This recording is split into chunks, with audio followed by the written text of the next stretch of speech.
प्रणिपात दाऊ।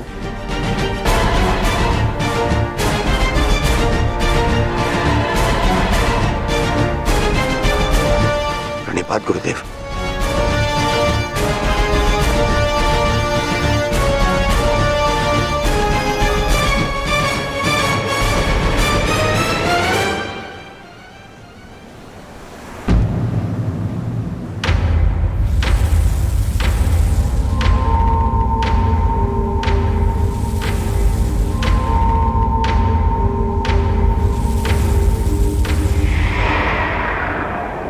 अक्षणी सेना का विनाश हो चुका है कान्हा।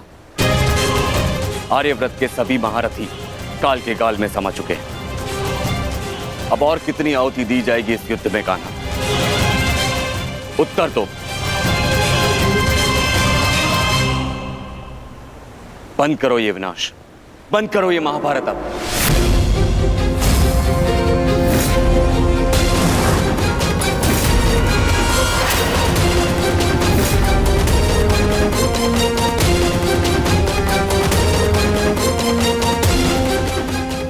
नहीं गुरुदेव,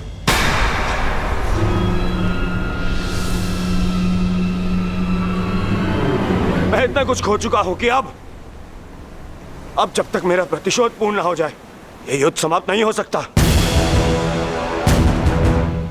और ना ही मैं अपनी प्रतिज्ञा पूर्ण होने से पूर्व इस युद्ध को समाप्त होने दूंगा।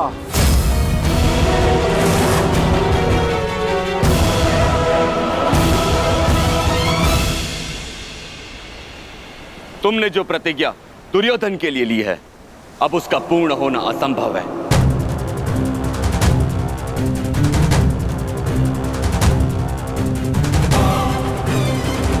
क्योंकि गदा युद्ध में कमर से नीचे प्रहार करना नियम के विरुद्ध है। और तुमने प्रतिज्ञा ली है दुर्योधन की जंगा तोड़ने की।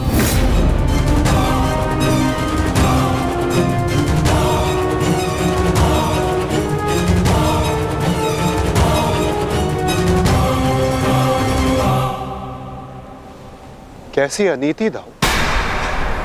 महामहिम भीष्म के बाणों की शैया पर जाने के पश्चात इस युद्ध में कोई नीति शेष नहीं रही दाऊ।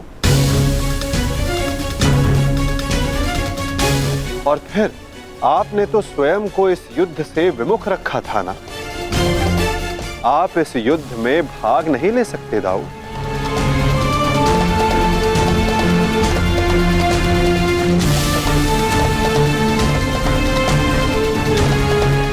ये युद्ध धर्म स्थापना के लिए है दाऊ।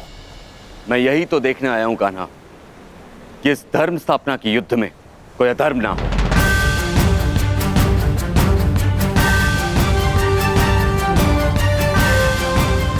निश्चित रूप से मैं इस युद्ध में सम्मिलित नहीं होऊंगा, परंतु शरणागत की पुकार सुनना मेरा धर्म है। मैं नहीं चाहता कि कल को संसार ये कहे कि यदुवंश के कान्हा के होते हुए अधर्म हुआ।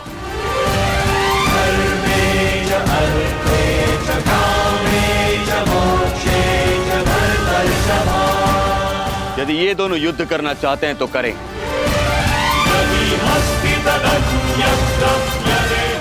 इस युद्ध का निर्णायक मैं बनूंगा।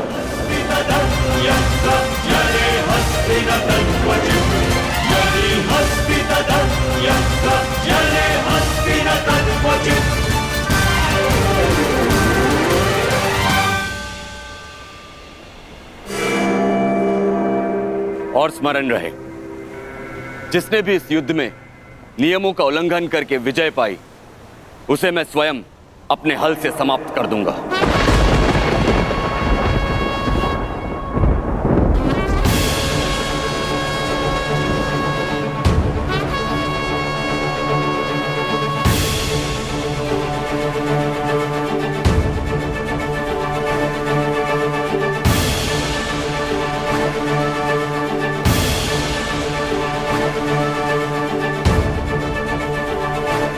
नियम वही होंगे जो गदा युद्ध में लागू होते हैं।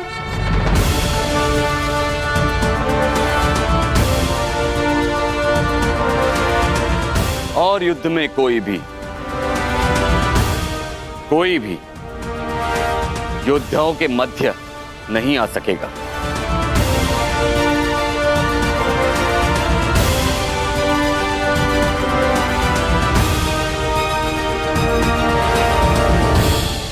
इस द्वंद्व का विजेता इस युद्ध का विजेता माना जाएगा।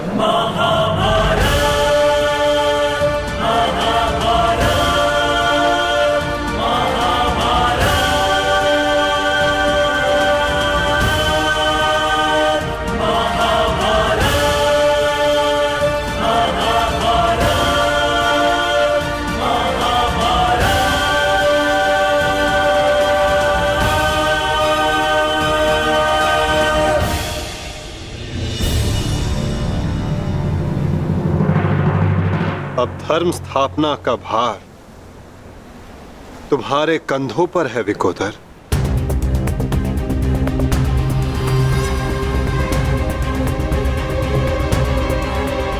यदि मेरे कंधों पर कोई भार है तो केवल मेरी प्रतिज्ञा का, जिसे मैं अवश्य पूर्ण करूंगा।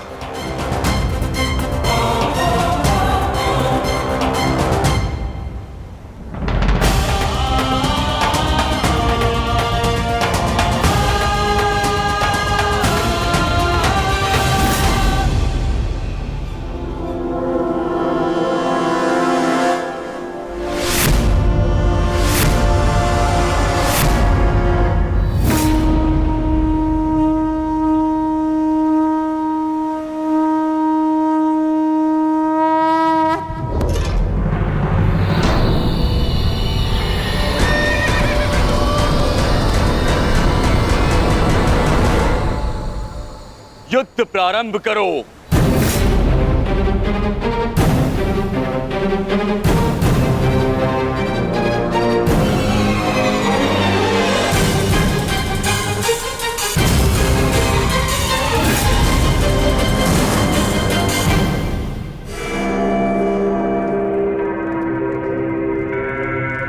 अब विजय और पराजय इस द्वंद्व पर निर्भर करेगी महाराज।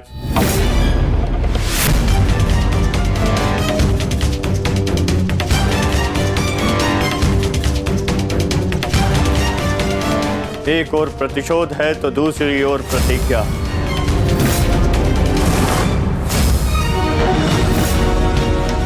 गुरुकुल के दो सर्वश्रेष्ठ गदाधारी आज एक दूसरे के विरुद्ध खड़े हैं महाराज, और महाबली बलराम निर्णायक है महाराज। मुझे इस बात में कभी भी संदेह नहीं था संजय कि मेरा पुत्र भीम से श्रेष्ठ गदाधारी है।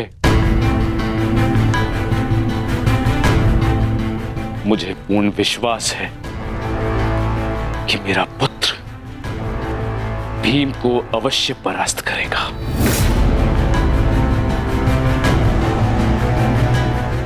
परंतु मुझे चिंता थी तो केवल वासुदेव की,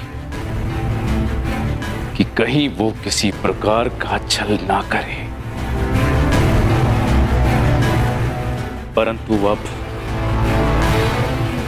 गांधारी के वरदान फलस्वरूप न भीम दुर्योधन का कुछ बिगाड़ पाएगा, और हलधर बलराम के मध्य में उपस्थित होने के कारण वासुदेव भी हमारे पुत्र के साथ कोई छल नहीं कर पाएंगे।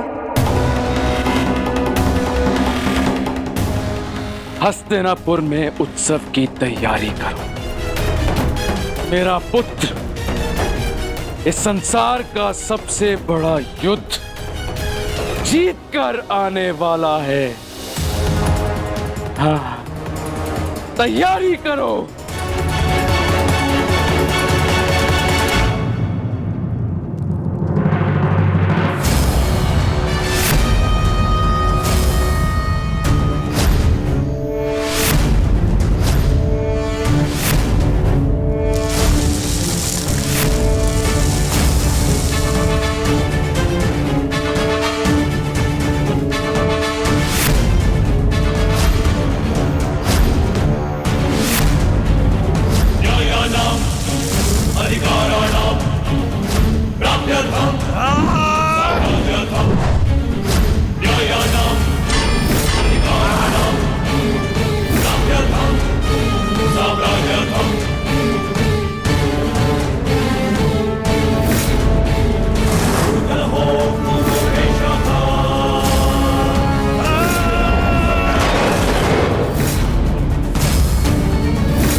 साधो मित्र, तुम्हारी विजय निश्चित है।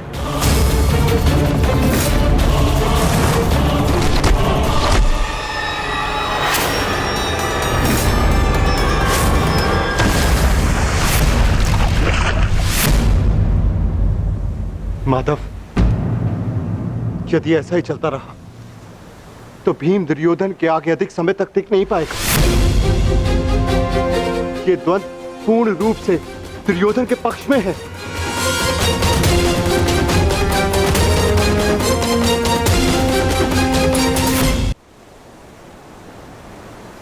धर्म स्थापना का मार्ग सरल कहां होता है धर्मराज? उसमें अनेकों कांटे होते हैं, अनेकों ठोकरें होती हैं, अनेकों आघात होते हैं। महाबली बलराम अब इस युद्ध के निर्णायक हैं। युद्ध का परिणाम इस द्वंद्व पर निर्भर है।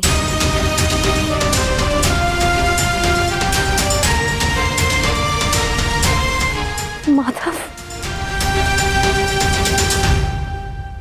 आप क्या यूं ही देखते रहेंगे?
पराजय तो तेरी निश्चित है भीम।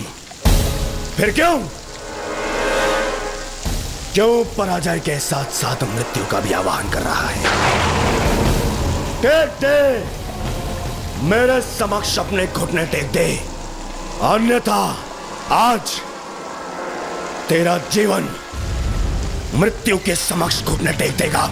जब मेरे ज्येष्ठ कर्ण ने मरते समय अपना धर्म नहीं छोड़ा तो उनका यह अनुज कैसे छोड़ सकता है? अब यह युद्ध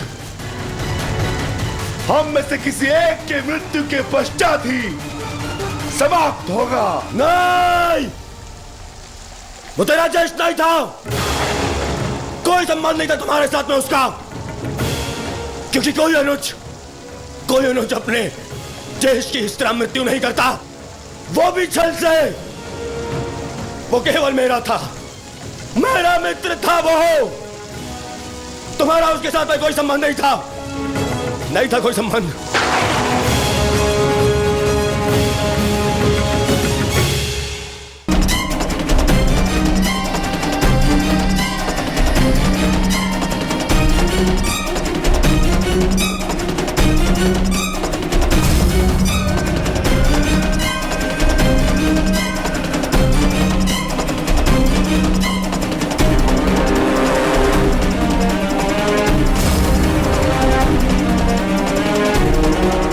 भीम उठिए।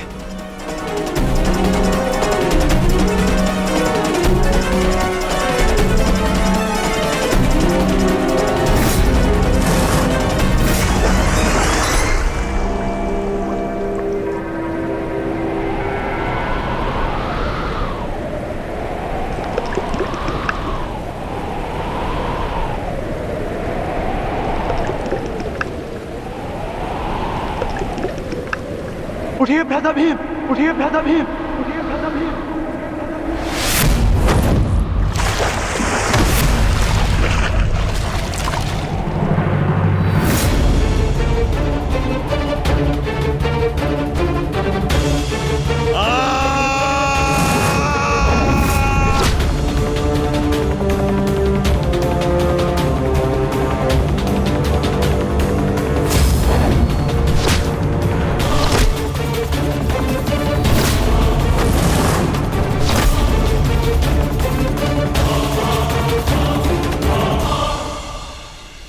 प्रतिज्ञा ली थी ना तुमने कि तुम मेरी जंगा तोड़ेगा।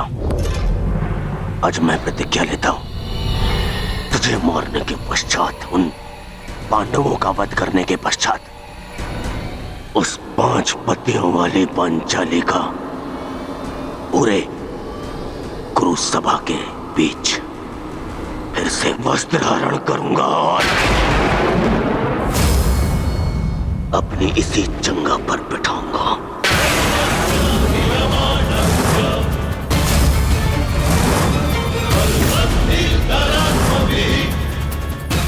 ये श्रद्धांजलि है मेरे 99 भाइयों के लिए।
अनुज प्रहार करो इस पर।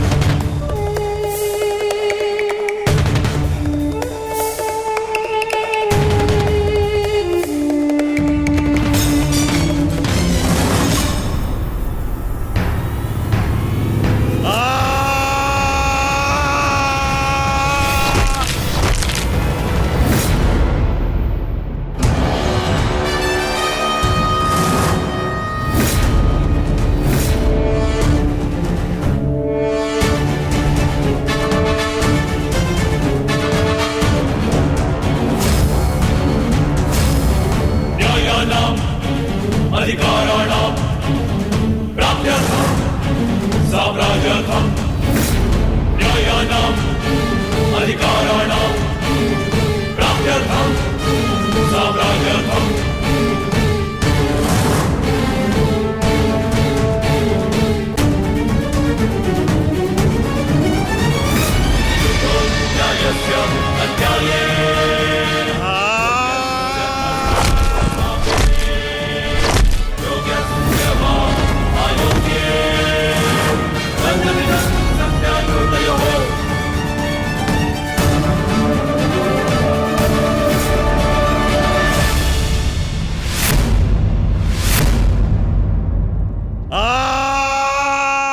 ये हो क्या रहा है?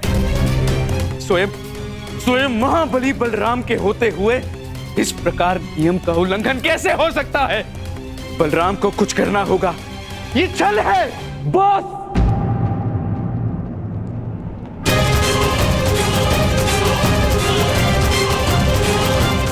नियम भंग हुआ है।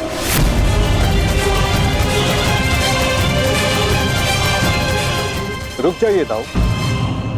आपने कहा था कि जो नियम भंग करके विजय प्राप्त करेगा तो आप उसे दंड देंगे, किंतु अभी जय विजय का निर्णय नहीं हुआ है दाऊ। आप भीम को अभी दंडित नहीं कर सकते।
मित्र,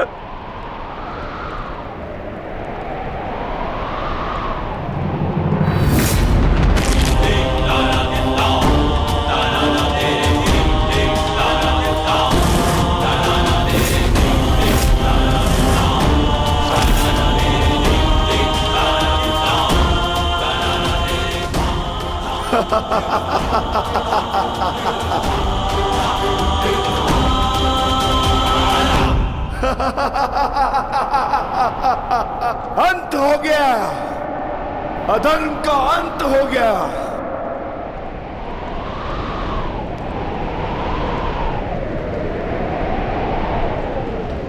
ज्येष्ठ, पांचाली से कहना मैंने अपनी प्रतिज्ञा पूर्ण कर ली।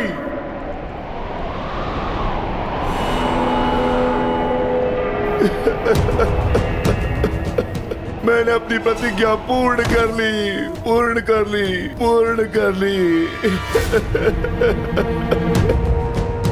ये 100 हाथी के बल वाला भीम 100 भ्राताओं का हत्यारा बन बैठा।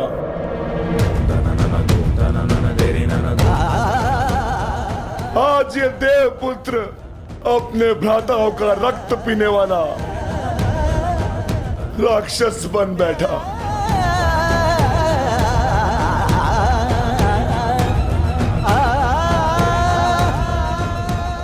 मैंने अपनी प्रतिज्ञा पूर्ण कर ली पांचाली। तुम्हारे अपमान का प्रतिशोध मैंने ले लिया। इस महायुद्ध में, इस महाभारत में मैं विजयी हो गया।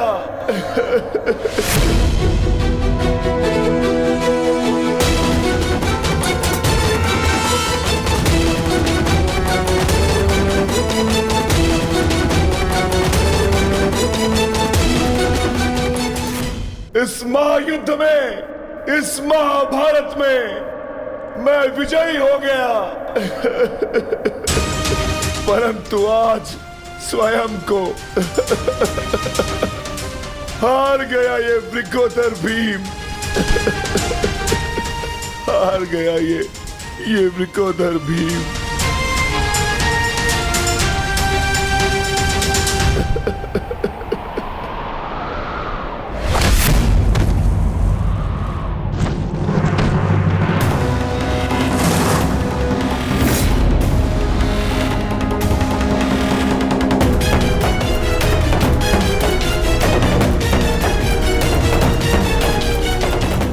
मैंने कहा था ना भीम, यदि किसी ने नियम तोड़कर विजय पाई तो मैं स्वयं उसके प्राण हर लूंगा।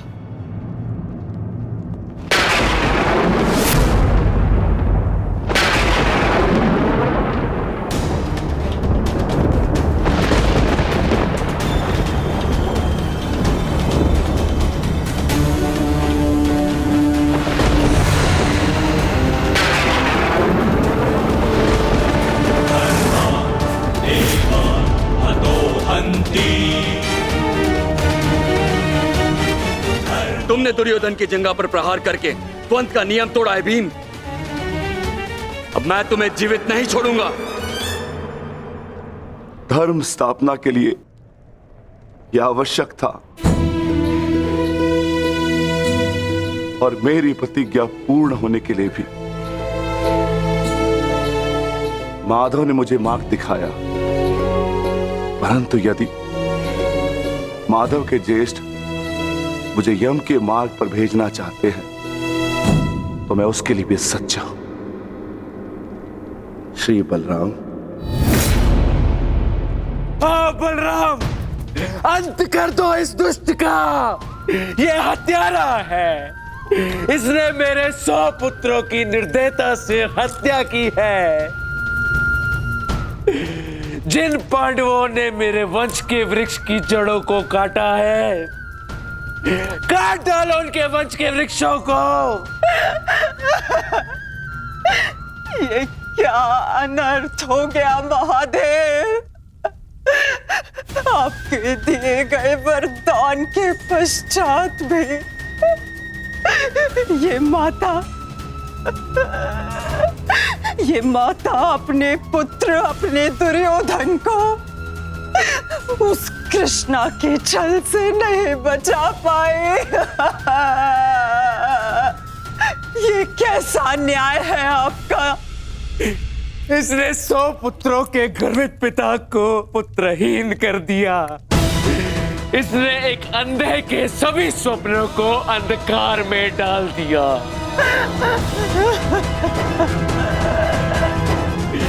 अंत कर दो इसका। मार डालो इसको अंदर। यदि मुझे कोई तर्पण करने वाला जीवित नहीं तो इनका तर्पण करने वाला भी शेष नहीं होना चाहिए।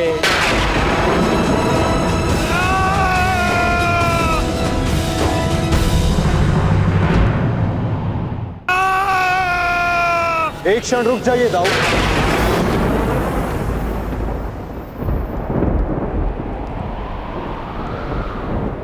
नहीं कहना, अब मत रोकना मुझे। अब मैं बंधित नहीं हूं। मैं अधर्म को तो नहीं रोक पाया, परंतु अधर्मी का नाश अवश्य करूंगा।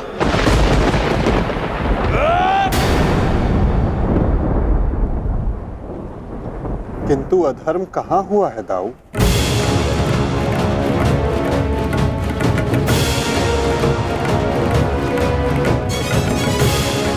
भीम ने नियम भंग करते हुए दुर्योधन की जंघा पर प्रहार किया, क्या यह धर्म नहीं?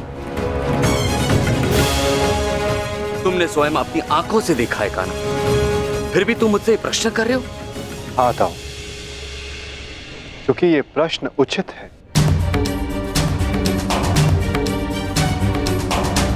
माना कि गदा युद्ध में कमर से नीचे प्रहार करना गदा युद्ध के नियमों के विरुद्ध है, परंतु गदा युद्ध तो तभी समाप्त हो गया था ताऊ, जब दुर्योधन ने भीम के हाथों से गदा गिरा दिया था।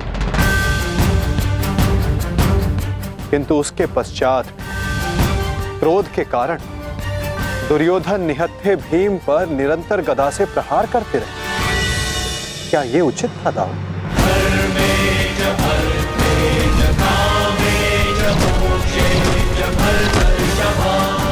नियम तो दुर्योधन ने तोड़ा था, विकोदर भीम ने तो केवल आत्मरक्षा का प्रयास किया था, जिसके कारण विकोदर को विवश होकर दुर्योधन की जंघा पर प्रहार करना पड़ा।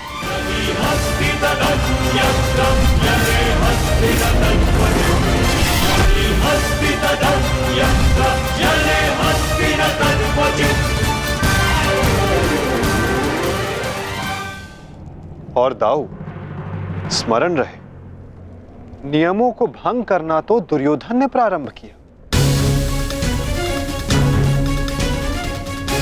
दाऊ, जब दो योद्धा आपस में युद्ध करते हैं तो वो एक दूसरे को उकसाते हैं, किंतु किसी की कुल वधू का मान मध्य में लाना और उसका अपमान करना क्षमा योग्य नहीं होता है ताऊ। आप क्या चाहते थे दाऊ? कि दुर्योधन इस युद्ध में विजयी हो जाए और पांचाली को अपनी जंघा पर बैठा?